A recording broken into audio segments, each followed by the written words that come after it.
Okay guys, we're gonna make another part for the video, so now is the second part because the other one was too long. She talked a lot. Sorry guys. Just kidding. The answer was really good. But you know, it's a lot of questions, so we're making another part. So here we go.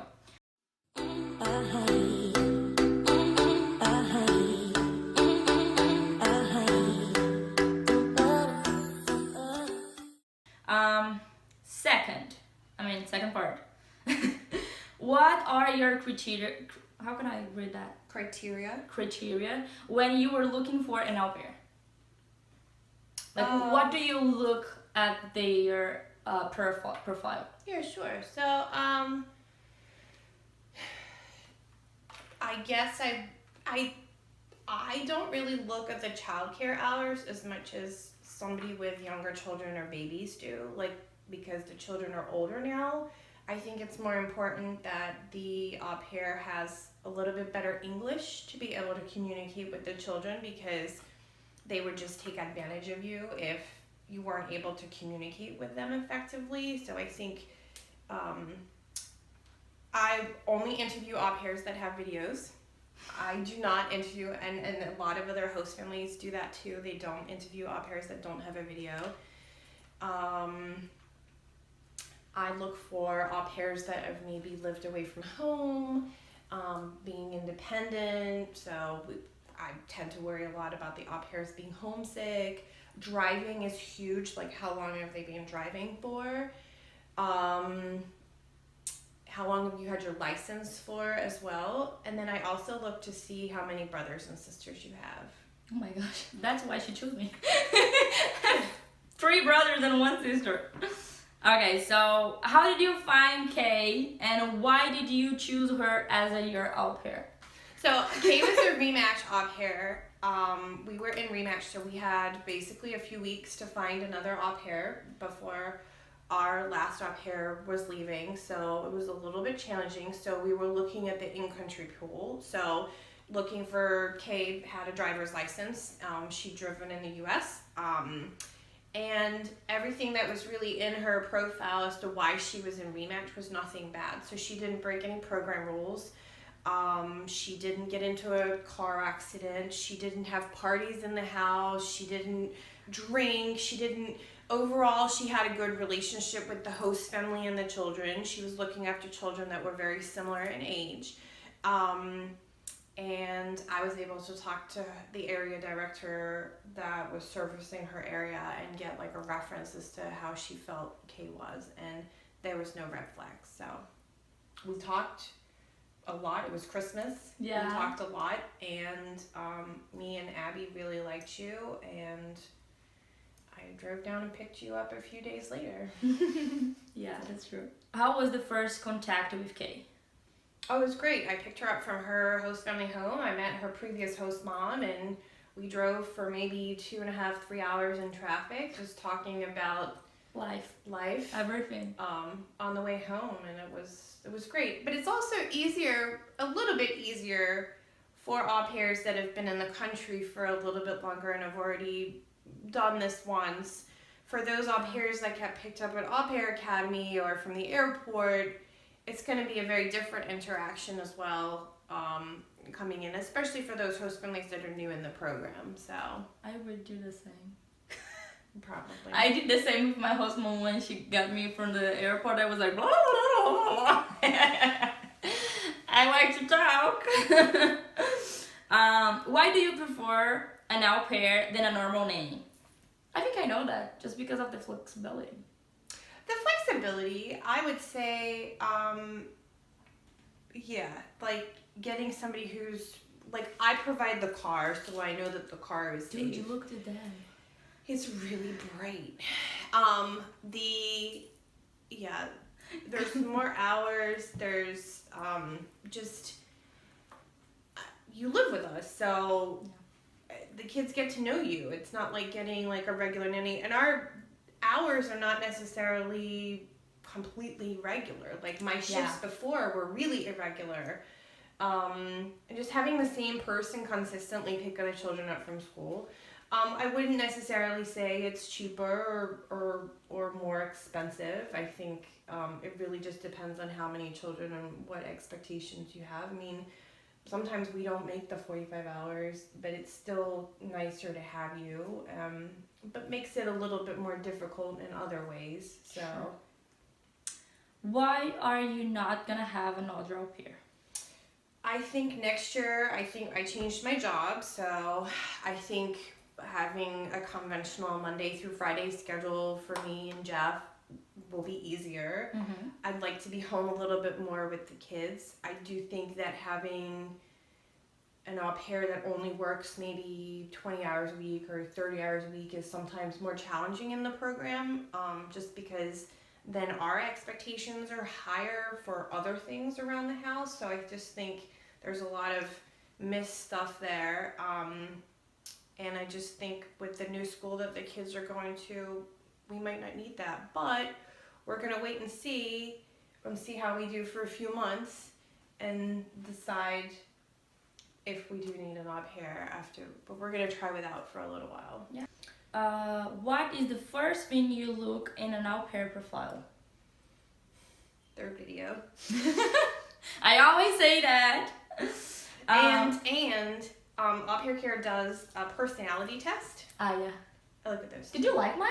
I mean, you don't remember. But like, I compared all of the personalities with the au pairs. I think there's no right or wrong way to answer I did it too. I've done it too. I'm just asking because I don't remember mine, but I don't know. I'm like a I can tell you. hard. I think I'm like kind of a hard person, but in the same time, here I learned a lot how to be an easygoing person. Yeah, but I don't think this is in my profile. Do you have a screenshot? I do. My gosh. Of all of you. Yeah, you can talk about it if you want. Oh, so yeah, so the personality test, a lot of host families look at that, and I had to do one too, and they compare sometimes based on the characteristics, and there's no good or bad or right or wrong way. It's your personality. Just some personalities are going to be more dominant. Yeah, than others. Like Kay is very dominant, which is great for the kids. It's great for the kids, but not necessarily good for host families. But I'm doing good. But you're doing great. I'm learning about that because in the past I was like this with everybody.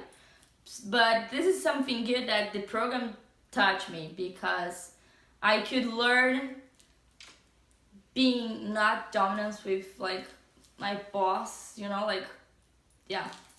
Like in Brazil was a little bit harder, but here, like I could learn that. That's important. Mm-hmm. I will put a picture of mine here, right, for you guys could read. How do you describe a good video application? Yeah, how do you describe a good video application? I like the ones with music, but that's just me. The ones that are plenty of talking, seeing how good you speak English, but some of them are just talking. You know, I think there's a balance, like, make it a little bit fun if you can, like, people want to watch. I'm gonna show mine again. Okay. How is being in an LCC, I mean, you know what, a direction? Yeah. Mm-hmm. And in Brazil we say like that. And a host mom in the same time.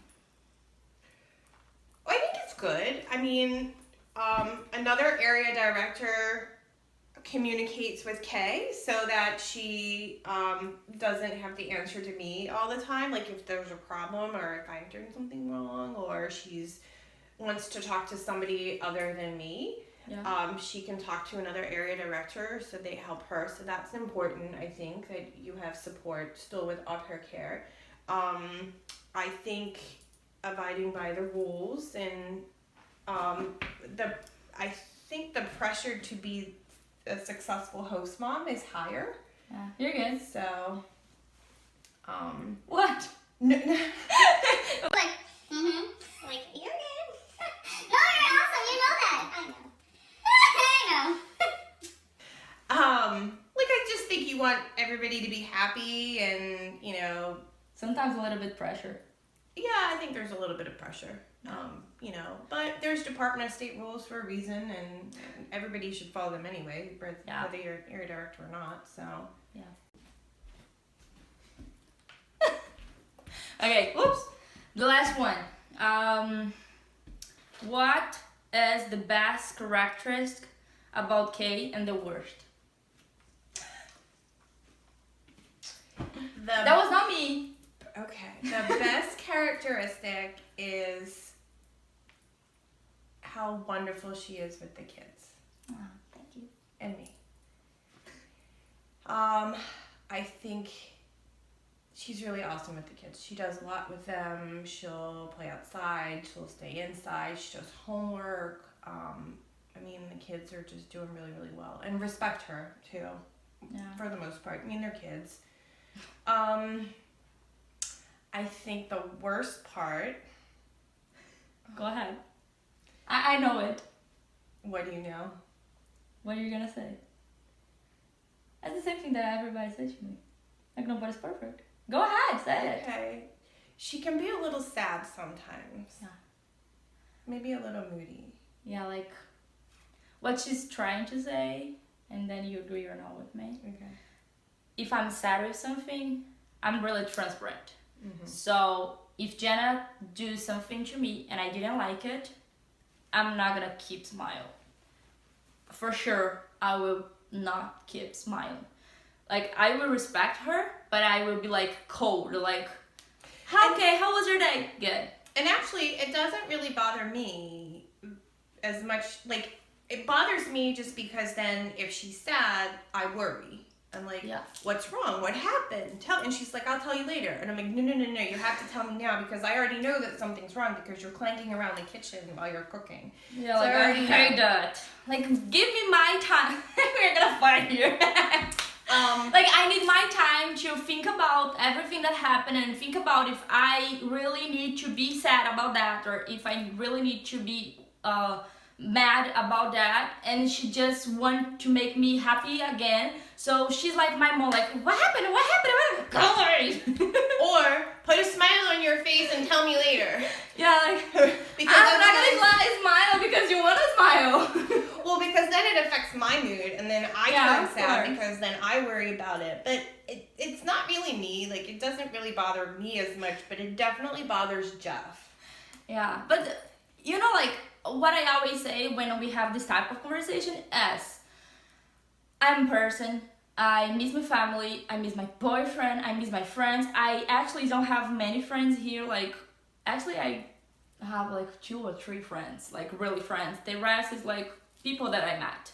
So I really feel alone here. Like, I love your family, I love you so much. Yeah. You were really important to me, you're gonna be part of my life forever. But like, you know, like, I am, country me, like, you're almost done. I feel like sometimes I'm alone here, so I need my space. I just need to be here in my bad mood and sometimes sometimes PMS, you know, like, nobody's all happy every time. So what I think they think about it, it's because, wow, we do everything that you need and we help you with everything and blah, blah, blah, blah. Why are you sad?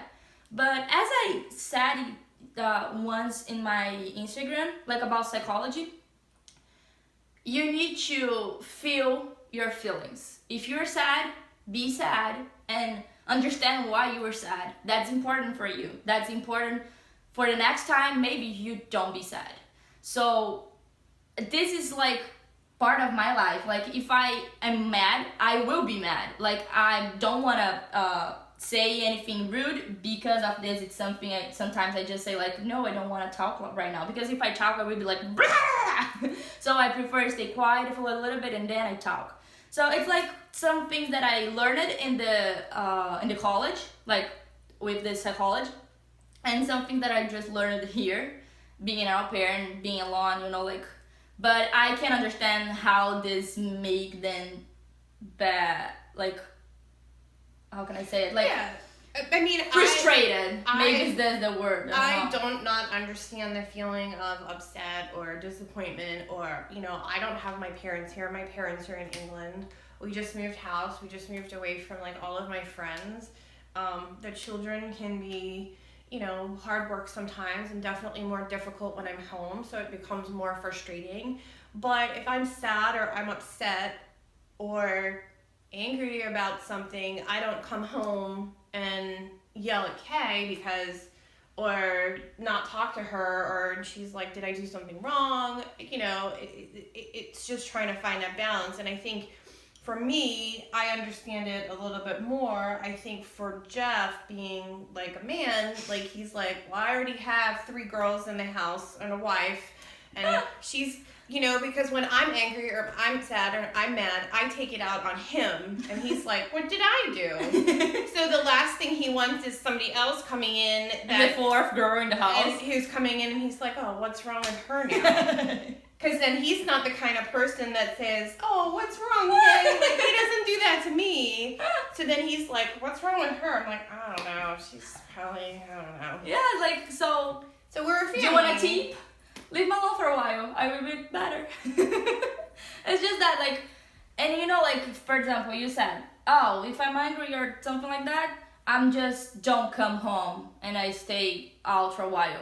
I can't do that. Like, I can take the car and go away, but sometimes I just want to be in my room, and, you know, like, and I don't have, like, my own house to go and to be in a place where anyone is gonna see me, you know? I think it's fine for you to go in your room, you know, I think it's fine for you to have time to yourself, just like we all need that time. Yeah. I just think if you're going to do it, you know, in the house or when we're a family, like, I just think it's important that maybe the other person knows that they didn't necessarily do anything wrong, but, like, you've got something going on. I sent some texts.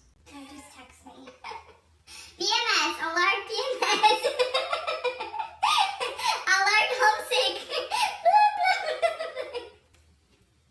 Just put a sign on the door. That would be funny. Yeah, that was the questions, guys. You love have Jana here. I don't know why. She's so mean. I am terrible. Oh, Horrible person. I really will miss her. She's awesome. She's the best husband ever. Like, my other husband was not bad. It was bad just when I lived there. But before that, she was really good with me. But, like, she was good. Jana is awesome. Like, she does everything that she needs to do to make me happy, to make me comfortable, to make me feel part of the family. Don't cry. She make me comfortable, disciplining the kids. Like, she trusts me a lot, and, like, their kids are the best part of her family, like, the most important thing, and she really trusts the kids to myself. So that's the best part at all. Like, I think that if she does that, it's because she likes me, and the same for Jeff. So I'm really glad to have this family. As we were talking right now, nobody's perfect. Any family is gonna be perfect for you guys, but you can have the balance. I love this word that Jenna always uses, the balance. I think this is the best thing. Yes, so thank you for watching the video, and make sure that you are gonna give us the like. That's your turn. Oh, like, subscribe, comment down below. She loves that. Okay, so bye guys. See you next time.